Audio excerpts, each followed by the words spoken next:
Assalamualaikum warahmatullahi wabarakatuh. Dibuatnya video ini yaitu untuk berpresentasi, bukan untuk berekspektasi, karena berekspektasi yang terlalu tinggi akan membuat sakit hati. Perkenalkan, saya Siti Masama dari semester 4 Institut Miftahul Huda, Subang.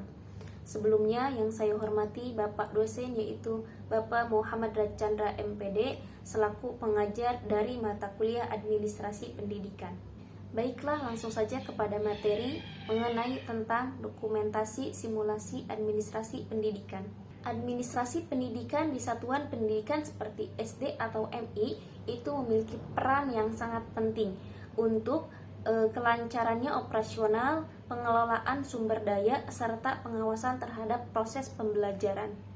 Ruang lingkup administrasi di SD atau MI mencakup beberapa aspek yang terintegrasi, antara lain administrasi akademik, administrasi keuangan, administrasi kepegawaian, administrasi sarana prasarana, dan juga administrasi kesiswaan. Adapun beberapa fungsi administrasi pendidikan, yang pertama yaitu pengelolaan sumber daya, yang artinya memastikan bahwa sumber daya siswa, guru, sarana prasarana itu dikelola dengan efektif. Yang kedua yaitu penyelenggaraan pembelajaran, yang artinya mendukung proses pembelajaran agar berjalan dengan lancar. Yang ketiga ada pemantauan dan evaluasi.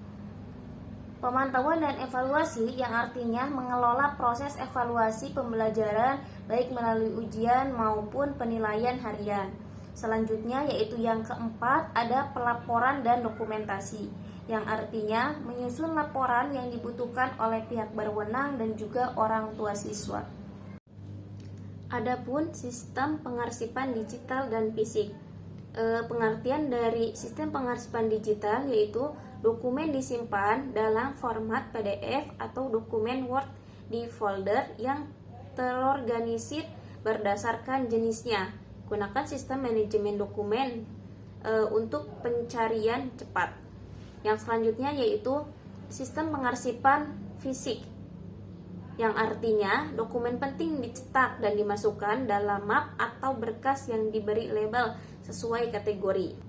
Di dalam pengarsipan akademik ada juga jadwal pelajaran, yang mana arti dari jadwal pelajaran tersebut yaitu dokumen yang menunjukkan pembagian waktu untuk setiap mata pelajaran, guru yang bertugas, serta waktu yang tersedia. Yang selanjutnya yaitu penyusunan jadwal dan pembagian tugas yang teratur.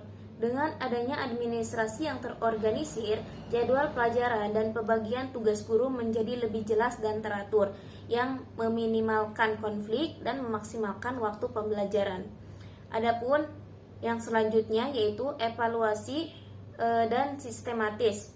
Administrasi yang baik memfasilitasi evaluasi pembelajaran secara berkala, seperti ujian tengah semester, ujian akhir semester, dan juga evaluasi harian yang berguna untuk mengukur keberhasilan pembelajaran. Dan yang terakhir yaitu pelaporan yang jelas dan akurat.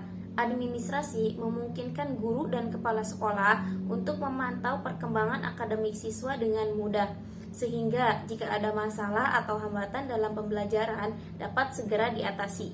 Kesimpulan dari materi yang telah saya paparkan yaitu dengan pengelolaan administrasi pendidikan yang efisien, kegiatan pembelajaran dapat berjalan lebih lancar dan efektif, yang pada akhirnya berdampak positif pada hasil belajar siswa. Sekian presentasi dari saya. Terima kasih. Wassalamualaikum warahmatullahi wabarakatuh. Adapun beberapa fungsi administrasi pendidikan, yang pertama yaitu pengelolaan sumber daya, yang artinya memastikan bahwa sumber daya siswa, guru, sarana prasarana itu dikelola dengan efektif. Yang selanjutnya yaitu rancangan sistem pengarsipan untuk dokumen penting sekolah. Pengarsipan dokumen di sekolah penting untuk kelancaran administrasi dan juga memudahkan pencarian data. Sistem klasifikasi pengarsipan berdasarkan jenis dokumen terjadi menjadi beberapa bagian. Di antaranya yaitu dokumen akademik yang di dalamnya terdiri dari kurikulum, jadwal pelajaran, rencana pembelajaran semester, ujian dan penilaian, laporan hasil belajar. Selanjutnya yaitu dokumen keuangan, yang di dalamnya terdiri dari anggaran sekolah, laporan keuangan, dan juga bukti pengeluaran dan pemasukan. Selanjutnya yaitu dokumen kepegawaian, yang terdiri dari data guru, absensi guru, dan juga surat tugas. Selanjutnya yaitu dokumen kesiswaan, yang terdiri dari data siswa, absensi siswa, presentasi akademik dan non-akademik, dokumentasi. Yang selanjutnya dokumentasi dokumen sarana dan prasarana, yang terdiri dari inventaris barang, laporan kerusakan, surat permintaan sarana. Yang kedua yaitu penyelenggaraan pembelajaran, yang artinya mendukung proses pembelajaran agar berjalan dengan lancar.